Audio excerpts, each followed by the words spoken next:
तो दोस्तों कैसे हैं आप लोग। Welcome back to my channel. मैं हूं आदित्य और आज हम लोग बात करने वाले what if Goku was born with the power level of 1 million का पार्ट 5। तो दोस्तों जैसा कि लास्ट वीडियो में हमने अभी तक देखा था कि पिक्लो ने किंग कोल्ड को भी मार दिया और उसके बाद सेयंस कैसे धरती पे वापस आते हैं प्लैनेट एडिट के बाद, मतलब कि गोकू, वेजिटा और एडिट्स। और मैंने आप लोग को बोला था कि आप लोग मुझे कमेंट्स करके जरूर बताएं कि वो लड़का कौन है। तो दोस्तों वो लड़का कोई और नहीं बल्कि फ्यूचर गोहान है। दोस्तों आप लोग को एक बात जरूर लग रही होगी कि ब्रोली ने किंग कोल्ड को क्यों नहीं मारा पिक्लो की जगह। तो दोस्तों ऐसा इसलिए है क्योंकि पैरागस और ब्रोली पहले से ही प्लैनेट नैमेक पे रुक गए हैं। क्योंकि जैसे धरती के रक्षक बहुत सारे हैं, उसी तरह से प्लैनेट नैमेक पे ब्रोली इसलिए रुक गया ताकि प्लैनेट नैमेक पे अगर फ्रीजा जैसा कोई और दोबारा आए तो वो उसकी रक्षा कर सके, इसीलिए। तो दोस्तों वो फ्यूचर लड़का कोई और नहीं बल्कि गोहान खुद होता है। हाँ दोस्तों, इस टाइमलाइन का फ्यूचर गोहान सरवाइव कर चुका है, बट गोकू, रैडिट और वेजिटा ये सब सरवाइव नहीं किए हैं। तो दोस्तों वो फ्यूचर से गोकू को एंटीवायरस देने आता है जो कि हार्ट वायरस का होता है, और वो गोकू को बताता है कि फ्यूचर में आप बचेंगे नहीं। बट गोकू उसे पहचान नहीं पाता और उससे पूछता है कि तुम हो कौन। तो बताता है कि मैं गोहान हूँ जो कि फ्यूचर से आया है। ये सुन के गोकू बहुत ज़्यादा हैरान होता है, बट वो अपने डैड से बोलता है कि डैड, आप लोग को ट्रेनिंग करना होगा और आप लोग को इतना ताकतवर बनना होगा कि फ्यूचर में जो 3 साल बाद एंड्रॉइड्स आने वाले हैं उनसे आप लोग बच सके, और इस हार्ट वायरस के एंटीडोट से आप ज़रूर बच जाइएगा। उसके बाद गोहान अपने टाइमलाइन में वापस चला जाता है और 3 साल बाद अगेन आता है। इस टाइम पे जी वॉरियर्स पहले से रेडी रहते हैं डॉक्टर जीरो और उनके एंड्रॉइड्स के लिए। और जैसे ही वो लोग वेस्ट सिटी की तरफ जाते हैं, तो जैसा कि ओरिजिनल स्टोरी में डॉक्टर जीरो यामचा को मार देता है, वैसा इस टाइम पे भी होता है। बट यामचा ओरिजिनल स्टोरी में मरता नहीं है, बस बहुत ज़्यादा घायल हो जाता है। इसी तरह से यामचा को घायल करने के बाद बाकी सारे जी वॉरियर्स वहाँ पे पहुँचते हैं और डॉक्टर जीरो से लड़ते हैं। तो दोस्तों इस समय डॉक्टर जीरो से लड़ने के लिए बारडॉक, गोकू और रैडिट्स आते हैं, और पिक्लो और गोहान। इस समय दोस्तों एंड्रॉइड 19 को तो कैसे तैसे करके सबको मार देता है, पर एट द लास्ट गोकू को अगेन से हार्ट वायरस लग जाता है, जिसके वजह से गोहान और फ्यूचर गोहान गोकू को लेके जाता है घर पे ताकि वो उसे एंटीडोट दे सके। उसके बाद वेजिटा की एंट्री होती है और वो डॉक्टर जीरो का पीछा करते हुए उसके लैब तक पहुंचता है, जहां पे बाकी सारे जी वॉरियर्स देखते हैं कि डॉक्टर जीरो ने अपने एंड्रॉइड 1718 को रिलीज कर दिया है, एक्टिवेट कर दिया है। और एंड्रॉइड 1718 एक्टिवेट होते ही सबसे पहले डॉक्टर जीरो को ही ख़त्म कर देते हैं, जैसा कि ओरिजिनल स्टोरी में होता है। और उसके बाद वो लोग एंड्रॉइड 16 को एक्टिवेट करते हैं। दोस्तों एक बात मैं आप लोग को ज़रूर बता देना चाहता हूँ कि इस टाइमलाइन के एंड्रॉइड 1718 भी ओरिजिनल टाइमलाइन से बहुत ज़्यादा ही ताकतवर हैं, क्योंकि इस टाइमलाइन के गोकू, वेजिटा भी पहले से ही बहुत ज़्यादा ताकतवर हैं रैडिट्स ये सब के साथ। तो इसी वजह से इस टाइमलाइन का भी एंड्रॉइड्स बहुत ज़्यादा ताकतवर है। उसके बाद दोस्तों एंड्रॉइड्स और सेयंस के बीच और बाकी सारे जी वॉरियर्स के बीच हम लोग फाइट देखते हैं, जहाँ पे एज यूजुअल जैसे कि ओरिजिनल स्टोरी में 2 एंड्रॉइड्स भारी पड़ते हैं, इस स्टोरी में तीनों एंड्रॉइड्स भी बाकी सारे जी वॉरियर्स और सेयंस पे भारी पड़ते हैं। बट एंड्रॉइड्स उन्हें मारते नहीं हैं और उन्हें जिंदा ही छोड़ देते हैं। उसके बाद वेजिटा और रैडिट्स को बहुत ही ज़्यादा अफसोस होता है कि इतनी ट्रेनिंग करने के बाद भी वो उन्हें हरा नहीं पाया। बाद वो लोग गोकू के पास जाते हैं और देखते हैं कि गोकू ठीक हुआ कि नहीं। तो इस समय गोकू अपने हार्ट वायरस के डिजीज से लड़ रहा होता है और बचने की बहुत ही ज़्यादा कोशिश कर रहा होता है। और फ्यूचर गोहान देख के बहुत ही ज़्यादा दुखी होता है कि वो इस टाइमलाइन के भी फ्यूचर को अभी तक बदल नहीं पाया, जैसे कि एंड्रॉइड्स को एक्टिव होने से पहले ही उसे नहीं रोक पाया। और उसके बाद एंड्रॉइड्स गोकू को खोजने लगते हैं, और इस समय पिक्लो एज यूजुअल स्टोरी की तरह कामी से जाके फ्यूज कर लेता है ताकि वो एंड्रॉइड्स को रोक सके। पर दोस्तों इस समय का पिक्लो का भी ताकत उतना नहीं है कि वो उन्हें रोक पाए। जैसे कि ओरिजिनल स्टोरी में पिक्लो कामी के साथ फ्यूजन करने के बाद बहुत ज़्यादा ही ताकतवर हो जाता है, एटलीस्ट सुपर सेयन से भी ऊपर चला जाता है। बस इस स्टोरी में ऐसा नहीं है, वो सुपर सेयन से ऊपर भी नहीं जा पाता है। उसके बाद रैडिट्स, वेजिटा आपस में प्लानिंग करते हैं और एंड्रॉइड्स को रोकने के लिए खुद से अगेन चले जाते हैं उनसे लड़ने के लिए। और वो लोग जब वहाँ पे पहुँचते हैं लड़ने के लिए, तो वेजिटा सबसे पहले एंड्रॉइड 17 से लड़ता है 1 to 1 करके। बट लड़ते लड़ते अचानक से एक क्रिएचर वहाँ पे पहुँच जाता है। वो अपने सोलर फ्लेयर का यूज करता है, जिसकी वजह से वहाँ पे सभी लोग अंधे हो जाते हैं, और वो एकदम से जाके एंड्रॉइड 17 और 18 को एब्जॉर्व कर लेता है और अपना परफेक्ट फॉर्म पा लेता है। दोस्तों ये क्रिएचर और कोई नहीं बल्कि शेल ही है, जिसे देख के सारे लोग बहुत ज़्यादा ही हैरान हो जाते हैं कि ये क्या हो गया। उसके बाद वो वेजिटा और रेड्स पे हमला कर देता है एंड्रॉइड 16 के साथ, और जैसे ही वो लड़ना शुरू करते हैं तो सेल उन तीनों को बहुत ही ज़्यादा आसानी से डोमिनेट करने लगता है और उन्हें हराने लगता है। ये देख के वेजिटा को और भी ज़्यादा गुस्सा आता है और वो बोलता है कि अगर मेरे पास और इनफ टाइम होता तो मैं इसे भी हरा देता। ये सुन के सेल बोलता है कि अगर ऐसा बात है तो मैं तुम्हें 10 दिन का टाइम देता हूँ, तुम लोग और ट्रेनिंग करके और मुझे हरा कर दिखाओ।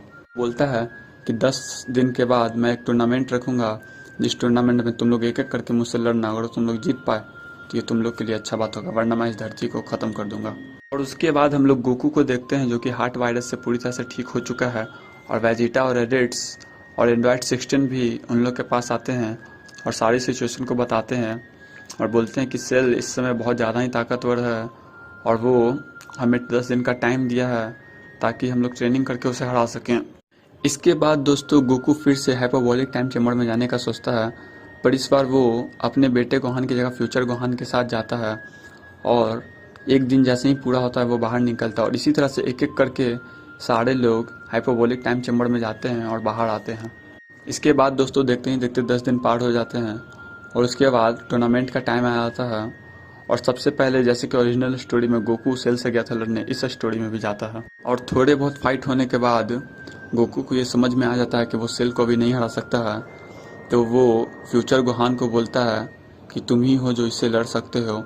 और जैसा कि फ्यूचर गोहान लड़ने जाता है तो शुरुआत में एज यूजुअल सेल उस पर भारी पड़ता है, पर धीरे धीरे वो सेल को ओवर डोमिनेट करने लगता है।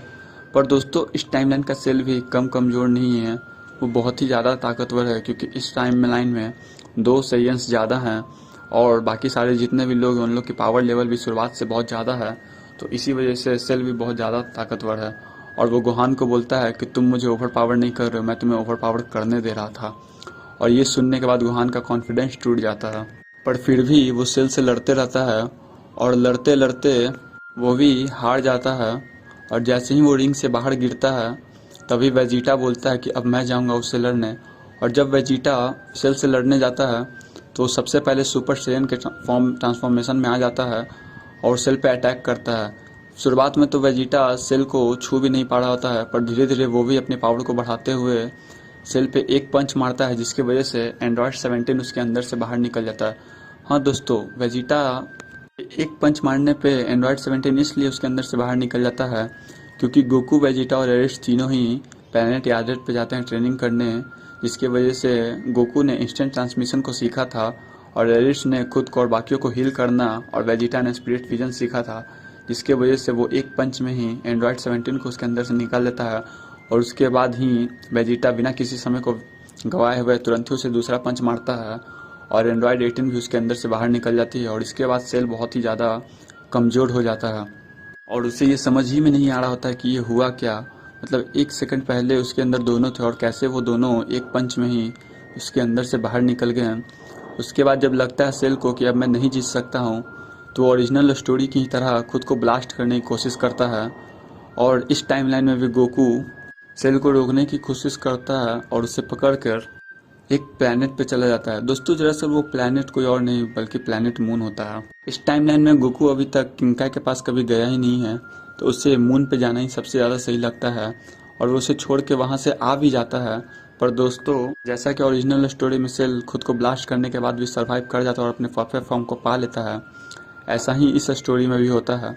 और सेल आते ही सबसे पहले एक अटैक करता है जो कि सीधा पिकलो को लगता है और पिकलो उसकी वजह से नॉकआउट होकर गिर जाता है। ये देख के सब लोग बहुत ज़्यादा हैरान होते हैं कि सेल वापस से आ चुका है और उसका परफेक्ट फॉर्म भी आ चुका है। उसके बाद सेल बोलता है कि तुम्हारे वजह से ही गोकू मैंने इंस्टेंट ट्रांसमिशन को भी सीख लिया और अपनी मर्जी से कहीं भी आ जा सकता हूँ। ये देख के गोकू को बहुत ही ज़्यादा गुस्सा आता है और उसे लगता है कि शायद अब वो सेल को नहीं रोक पाएगा। इसके बाद दोस्तों सन गोहान, जो कि गोकू का प्रेजेंट बेटा होता है, मतलब कि फ्यूचर टाइमलाइन का नहीं प्रेजेंट टाइमलाइन का जो गोहान होता है, वो बोलता है कि डैड, सेल को हराने का बस एक ही तरीका है कि हम लोग सब अपनी ताकत आपको दे दें और उसके बाद आप उसे हरा सकें। ये सुन के वेजिटा भी कहता है कि शायद यही सबसे सही तरीका है। तो इसके बाद सभी लोग अपना हाथ पकड़ के गोकू को अपनी ताकत देते हैं, जिसकी वजह से दोस्तों गोकू सुपर सैयन गॉड में बदल जाता है।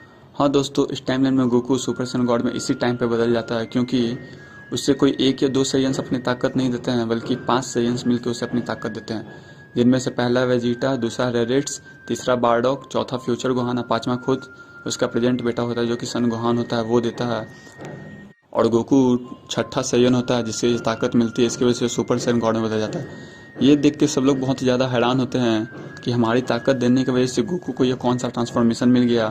पर ये देख के सब लोग डर भी जाते हैं, क्योंकि अब किसी को भी गोकू की ताकत महसूस ही नहीं हो रही होती है। सबको ये लगता है कि गोकू की ताकत बहुत ही ज़्यादा कम हो गई है। बट कहीं ना कहीं गोकू ये जान चुका होता है कि अब वो सेल को हरा सकता है बहुत ही आसानी से। और सेल को ये देख के बहुत ज़्यादा ही हंसी आती है, क्योंकि उसे भी गोकू का पावर लेवल सेंस नहीं हो रहा होता। तब वो बोलता है कि गोकू इससे ज़्यादा ताकतवर तो तुम पहले ही थे। और इसके बाद सीधे ही दोस्तों गोकू सेल पे एक पंच मारता है और उसे नॉकआउट करने के बाद उस पर 2-3 की ब्लास्ट करता है और उसे बहुत ज़्यादा ही कमज़ोर कर देता है। उसके बाद सेल उठ के जैसे ही गोकू पे हमला करने की कोशिश करता है, गोकू उसके फेस को पकड़ते हुए ज़मीन पे लगड़ कर सीधे माउंटेन पे फेंकता है और एक कामेहामेहा वेव बहुत ही बड़ा रिलीज करता है। और ये देख के सेल भी समझ जाता है कि अब उसका अंत नज़दीक आ चुका है। और इस कामेहामेहा वेव के रिलीज के बाद सेल पूरी तरह से ख़त्म हो जाता है।